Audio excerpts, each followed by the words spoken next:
Our Highline Voices, 106.5 KQWZ LPFM. Connecting Highline and our region. History, cultural heritage, art, performances, contemporary pop culture. We collect, preserve, and tell the stories of the Highline region and its people. We want to embrace our differences and similarities. We want to extend our mission outside the walls of the museum. Our Highline Voices, 106.5 KQWZ LPFM.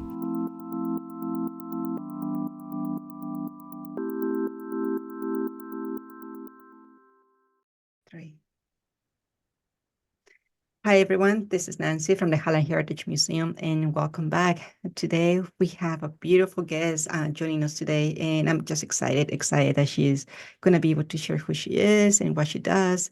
I'm going to let her introduce herself, and so she has 100% control of the narrative, which I really like that.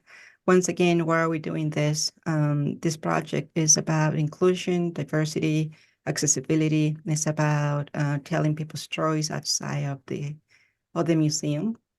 You know, not everything has to be inside, that we can actually go outside and share that. And it's just the idea of bringing in people from all different areas. I mean, I know that the title of the radio is Our Highline Voices, but I think that this is also a connection from Highline to what is around us. And our guest today is just an example of that, and we're so happy and excited to welcome him to the space. So I'm gonna just say thank you, and then I'm gonna let you introduce yourself, and then we'll take it from there. Are you ready?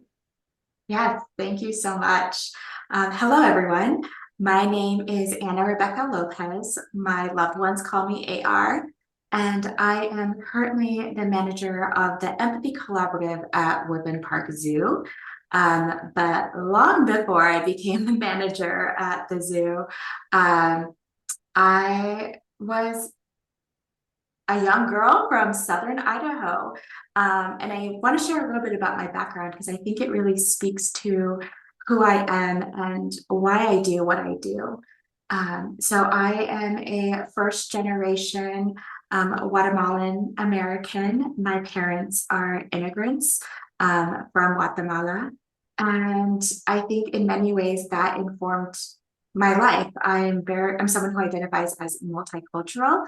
I am very close to my Guatemalan roots. I'm close to my family who still lives in Guatemala City. But I was born and raised in the United States, and I grew up in a small town in southern Idaho with a population of less than 300 people.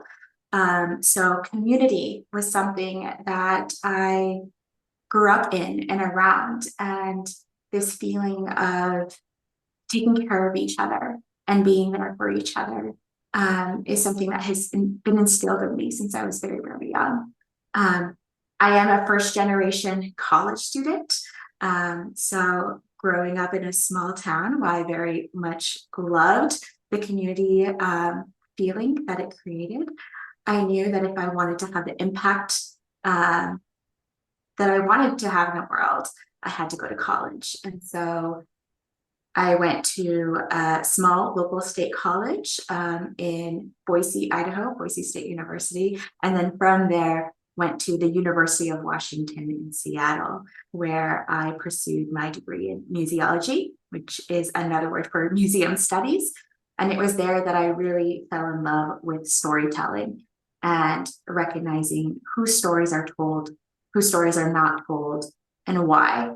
And it became a part of my work and a part of my mission to create pathways for people who are often excluded from the stories, people who are often removed from decision-making, to create pathways and create projects and resources where these folks, my folks, people of color, are centered and amplified. Yeah, and that's probably, I remember meeting with you the first time, and then I was like, wow, I was blown away by how you carry yourself, but also by how clearly you carry the values in you, either as just one-on-one meeting or as a representing organization, or me watching you on a bigger group, and how you actually apply those values on those areas too.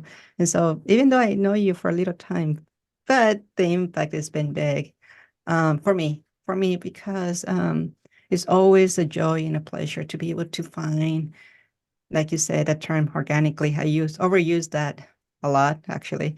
The organic flow of respecting people's lives, respecting people's stories, respecting as the direction of where we're getting in together. It's not just me or you, it's us going in that one direction.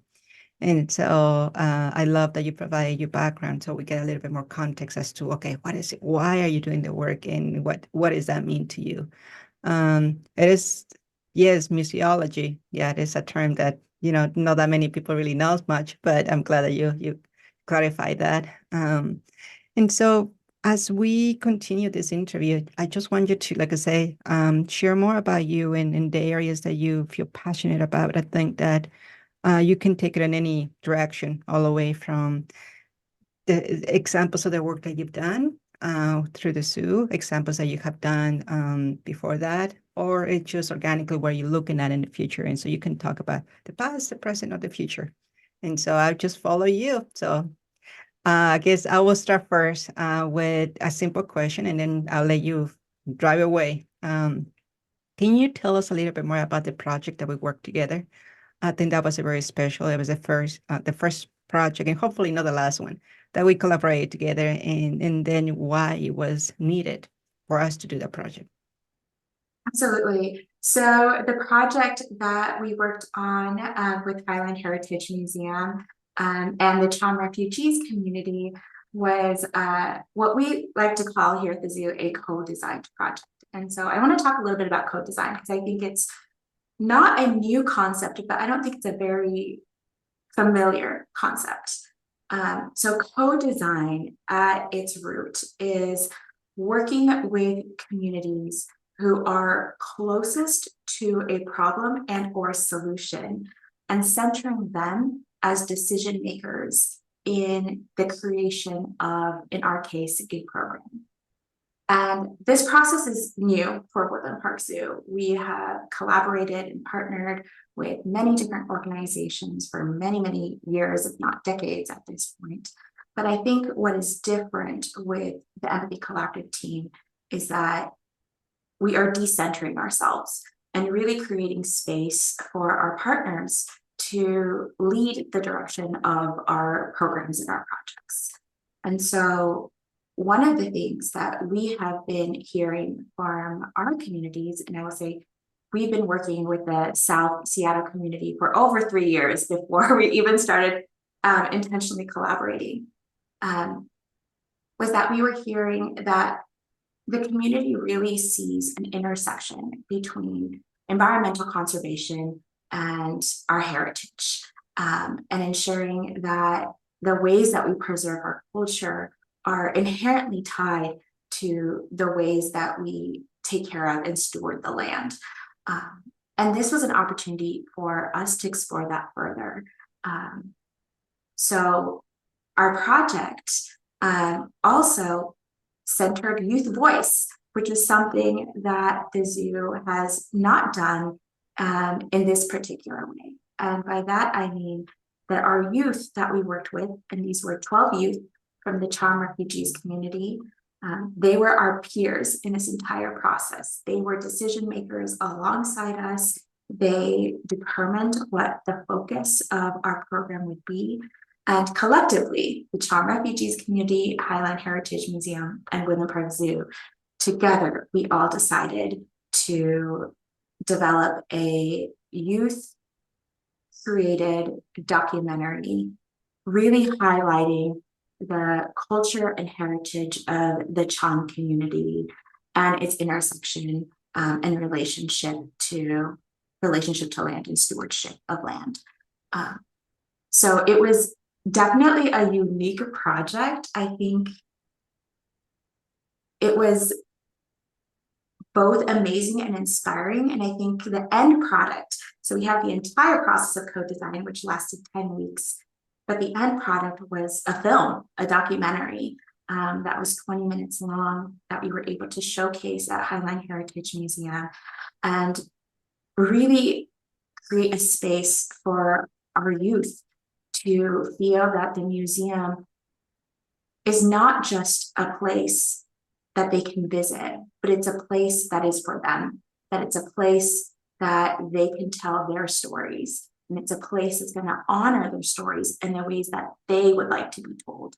And I thought that was so beautiful, a coming together of community, of our youth. I think we ended up having over 100 people attend our showcase. And being able to work with Highline Heritage Museum was such a privilege. I'm happy to go into more detail depending on where you want to go. I think, I don't know why, but I got the impression that my volunteers told me a higher number than that. A little higher. It could be much higher. Yeah, we had the habit of counting everyone that comes in, and so like we were counting. But it was beautiful to see that that engagement, and then really the kids taking over. I mean, I remember meeting with them with you on the first meeting here at the museum, and they were so shy, and they were so like, they were nervous, and you can tell, like, how did you move forward? And then from that to the next time I saw that was on the actual event. Oh my gosh, they were like, Nancy, we'll move that table, let's do this, let's do that. And like, okay, now they get it. Now they taking over, and they are already in mind as to what needs to happen. And so there was a beautiful transformation that I experienced right there in front of me, like from super shine and the hesitation and anxiety to take ownership of their space and ownership of their stories and how they want to be presented to the community, to their families, because it was all really, really personal. For us, we are representing an institution, but for them, they were actually, was very personal. It was right next to each other as families and friends and neighbors. And so congratulations to you and to the team and everyone else for allowing the space to have that it's a very interesting term because yes, it is. Here are the terms that we use: co-design, co-create, coexist, and then obviously the typical one that some people have used, like co-creation. But at the end of the day, it's the same, not the same thing, but it goes back to, okay, are we going to be co-designing something? And it's a beautiful process that you guys had, and so congratulations on that one. It was. I remember talking to some of the kids during that event, and just a big smile. It's just a big smile, and just knowing that it was a community gathering. It was not a project. It was not a really technical program. It was more of, okay, we have an idea what we're doing, it's a direction, but it was organically very emotional in many ways, and it just it was beautiful to witness that. I know that your program, how long has been how long has been your program as a whole, as the empathy program? Yeah, so the Empathy Collaborative was first formed in 2021. And those first, I would say, 2 years really was focused on listening to the South Seattle community. And I think that was something that, I'm going to say this over and over again, was new for the zoo. I think it's very traditional for informal learning organizations such as museums, zoos, aquariums, to assume that what our communities need, we can easily offer. We go in with assumptions about what type of programming is wanted or needed. And the first 2 years, we decided to really step back and just listen and understand what are community priorities, how do communities see themselves, how do they see their communities as being flourishing and thriving, and what makes their communities so great. And we wanted to know what was the type of relationship they wanted to have with us as an organization, as Woodland Park Zoo. And I think what we heard from all of that was that communities wanted us to be neighbors. They wanted us to show up when there's good times, when there's bad times, to know that we are going to be standing in solidarity with them, that we're going to be celebrating with them. And that informed so much of our actual programs. So when we finally got to the stage where we were developing programs, and these were, education-based programs, conservation, cultural-based programs, we knew that we had to approach program development in a way that centered community priorities. And we've been engaging in that path for about 1.5 years now. So in total, we've existed as a team for about 3.5 years, almost 4 years this summer. Wow.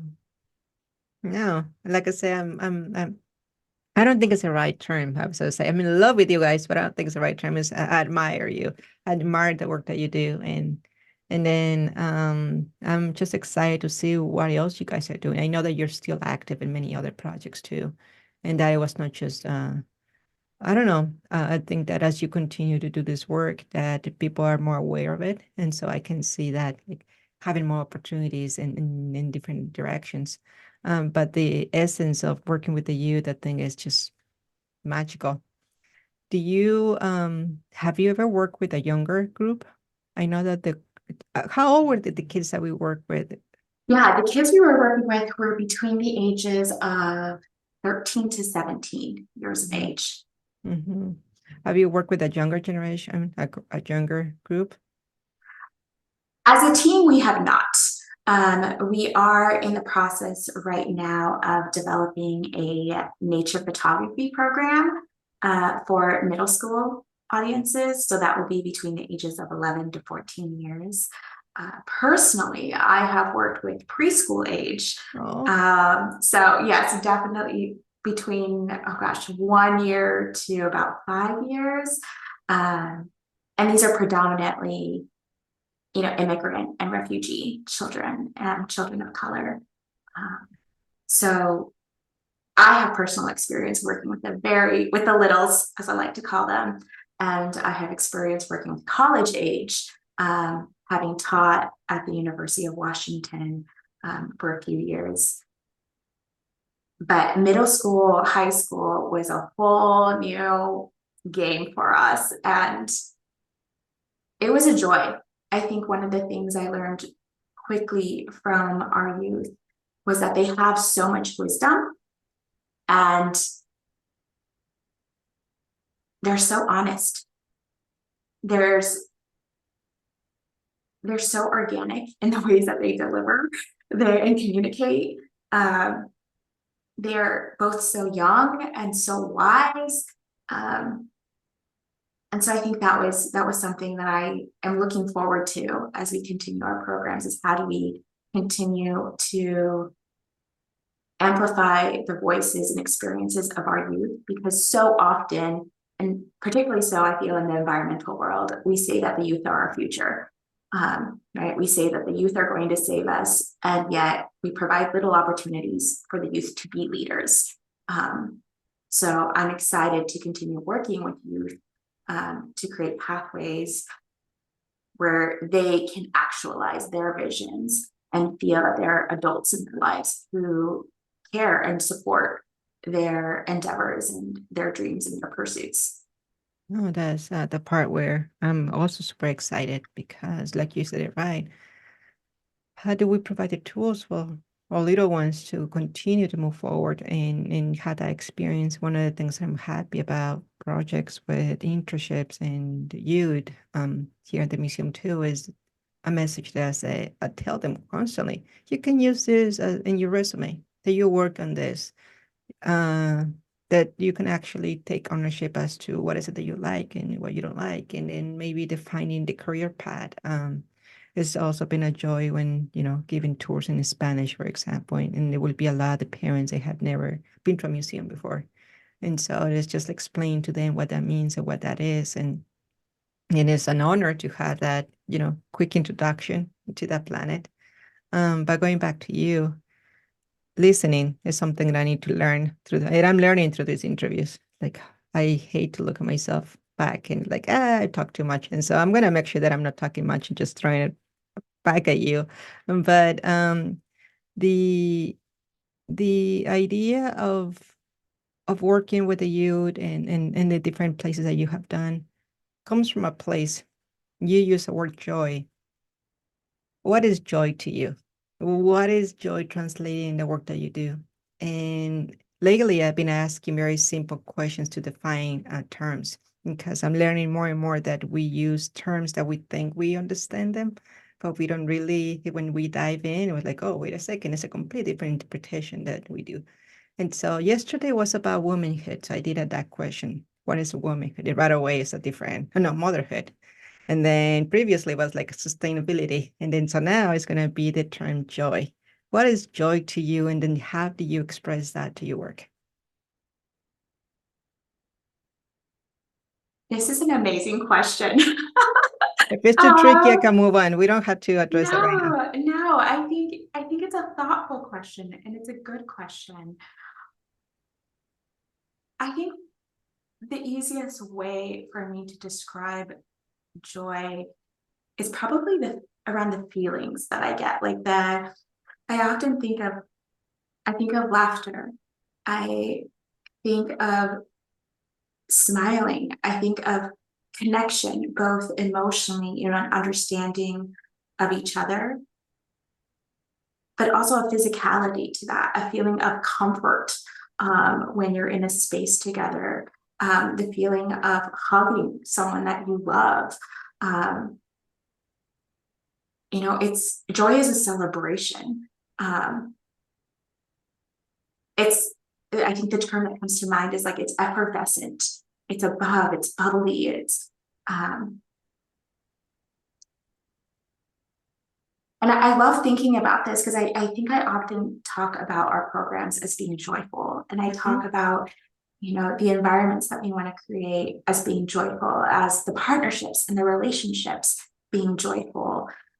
But when I think about what that looks like in practice, it means, I think Nancy, you and I, we've known each other for such a short amount of time, and we see each other in person and we immediately hug each other. Right. And it's just like, but it's like, it's not just a hug and a pat in the back, it's a squeeze, right? There's like, it's heart meeting heart. So I think that's what joy is to me. It's just this encompassing, fulfilling feeling of being both celebrated and seen. Yeah, and that's exactly. Thank you so much for answering on an unexpected question. the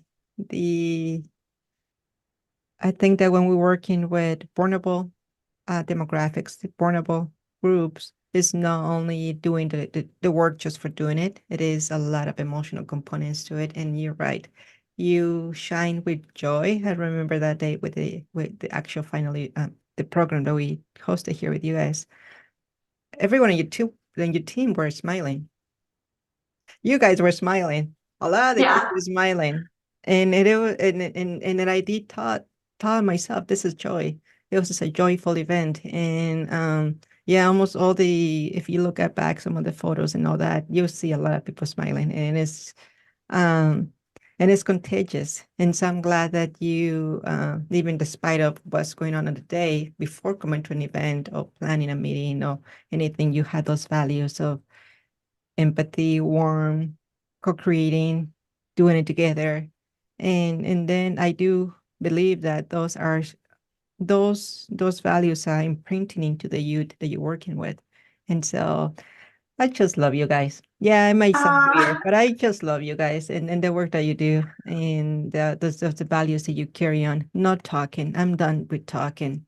A lot of talk about, those beautiful statements on inclusion, diversity, accessibility. They are beautiful frame statements, but when it comes to actions and truly looking at the kid's face and say, okay, how is that translatable to you? And how is that statement?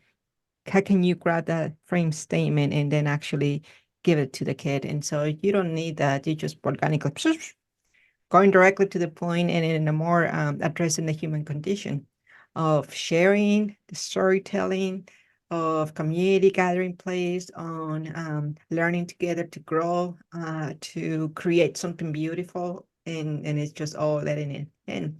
So what's next? What's coming next? How you see either the program or you moving forward? Yeah, so 2024 is very busy for us in so many amazing ways. Um, we are continuing to work with the South Seattle community. And I'm recognizing that I'm saying South Seattle, and South Seattle is such a diverse community. But I want to be very specific in that within South Seattle, we predominantly work with communities of color, immigrant, and refugee communities. Communities that are so often, I've said this before, just excluded from conversations around program development, organizational development. So we are going to continue sustaining many of the relationships that we have built over the past 3.5 years.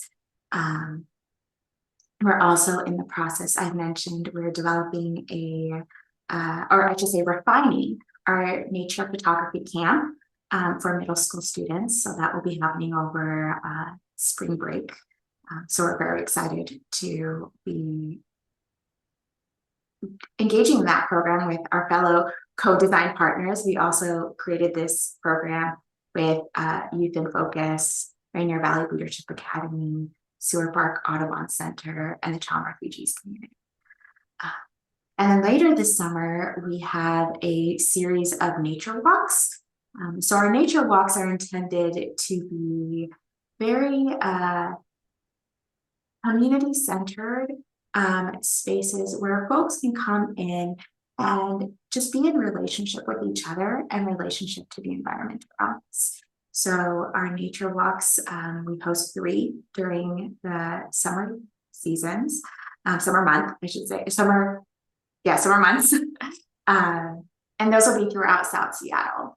And in addition to fostering connection to land, connection to each other, we very much want our communities, regardless of age, these are multi-generational programs. Last year, our youngest was 2 years old, and our oldest member was in their mid-60s. But to recognize that regardless of your background, regardless of your experience, regardless of your age, the outdoors, the environment belongs to you, and you belong to the land, you belong to the environment too. And so how can we foster that relationship amongst people and amongst our environment and nature? And then later this year, we will be collaborating with Beacon Food Forest. We don't quite know what that collaboration will look like, and that is the spirit of co-design, in that we figure out what we're going to do together.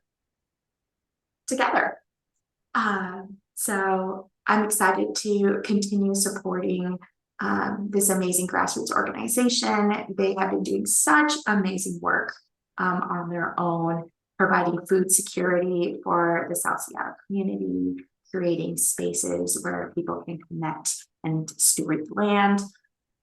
So I'm excited to be working with them. It feels like a privilege to be working with them. It gives you a sense of humbleness, and it nurtures that sense of gratitude. And when dealing with minority groups, you dealing with another set of issues, although like you said, people that have accustomed not to be a honor or to be highlighted or to allow the opportunity to express themselves.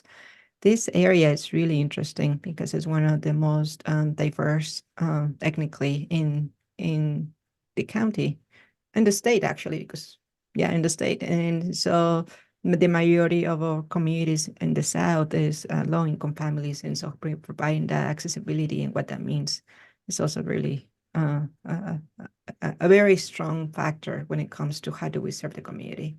And so the more partnerships that you have, the more resources you find, and the more connections you expand in that network, you expand in that sense of belonging, saying that it's not just one-time deal, but it's something that you can continue to build on top of it. And that's what I like about you guys. It's just pushing forward. Seems like your projects are really, really intriguing and fascinating, and then more than anything that the kids are actually deciding that. And so this is, well, the co-designing component is there. So when we talk about minority groups and No, you and I, we can talk the same language in that regard. But like sometimes it's been an interesting conversation for anyone who is not or has experience of what it is to work with a minority group. And to me, it's organic, and I think to you, it's organic.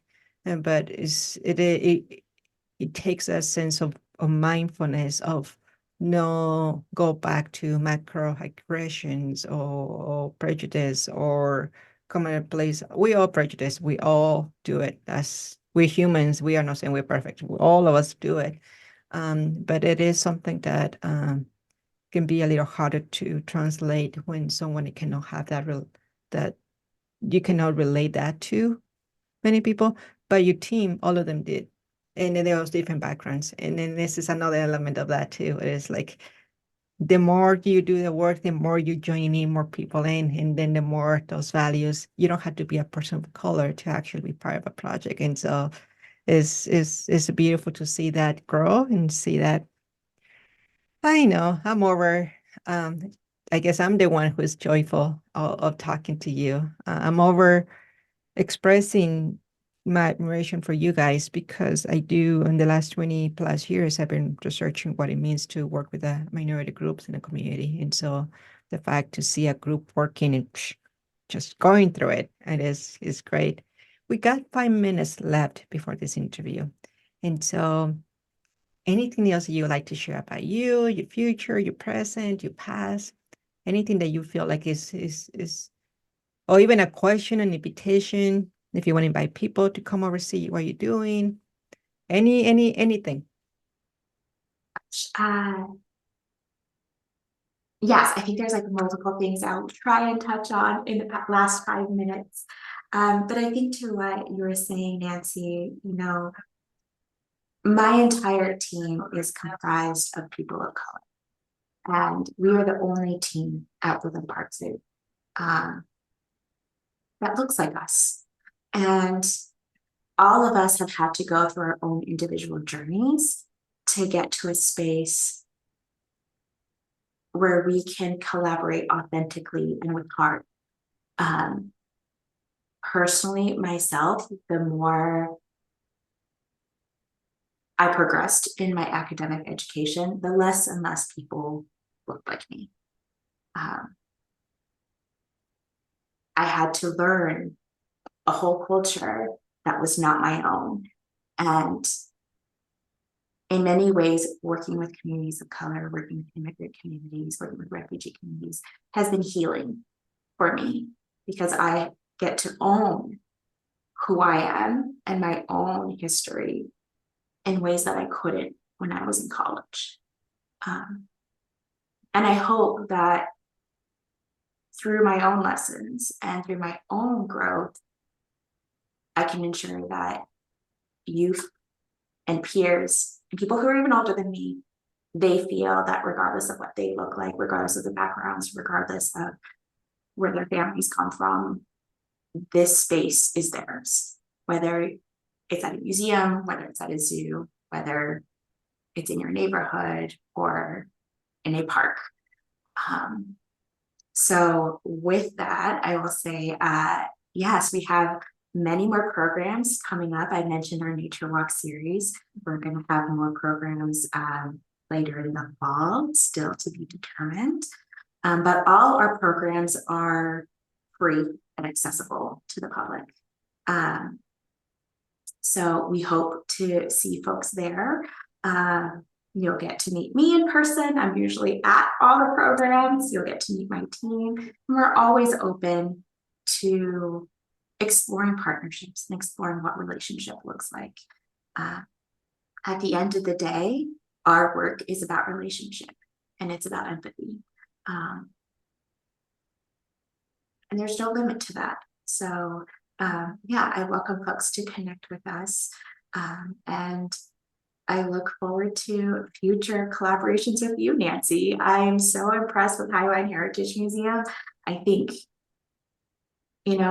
for so many years working in museums, I worked in museums for over a decade.